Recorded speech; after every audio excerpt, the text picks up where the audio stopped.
はい、いつもこの YouTube チャンネルをご覧いただきありがとうございます。久しぶりに飛行場にやってきました。で、久しぶりに飛ばすとやっぱり指先がうまく動かないですね。指がね、はい、細かい修正だがね、全然打てなくてサボった成果が出ちゃいました。はい。で、今日から P27 をやってますけれども、結構難しいですね。プランニングが、とても難しいです。はい。で、ちょっと飛行機をね紹介していきたいと思います。制作動画から見ていただいた、ストラトですね。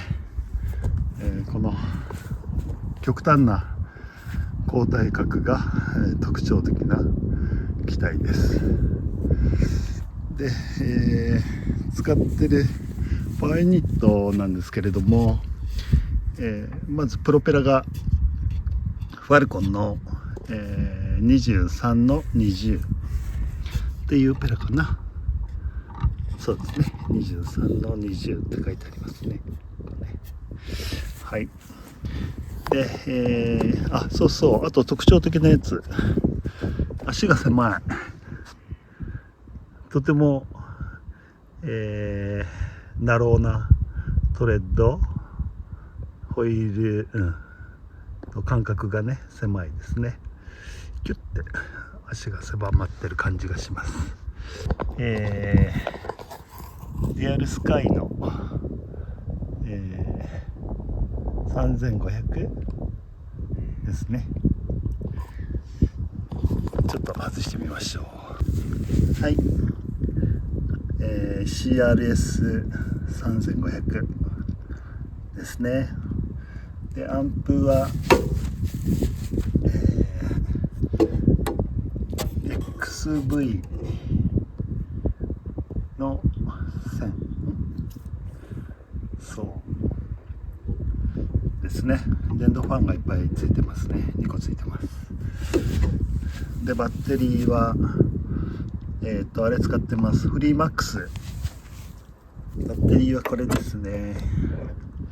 フリーマックスを使ってます。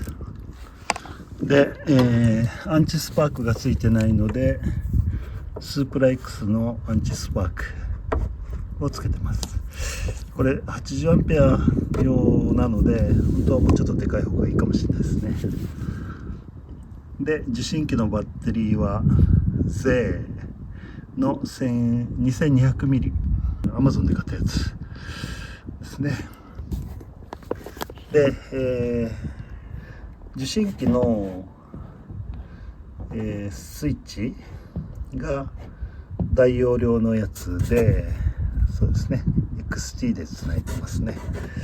で、スイッチから受信機へ本の線がねますね。これね、2本ありますね。を受信機に挿してます。で、チャンネルを挟むように取り付けてますね。で、ピンが。で、サーボは、173SV エレベーターですねをつけてます。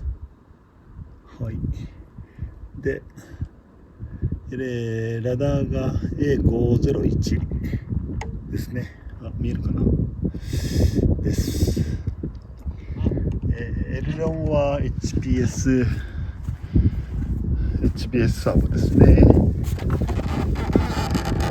ロンは HPS704 だったっけな。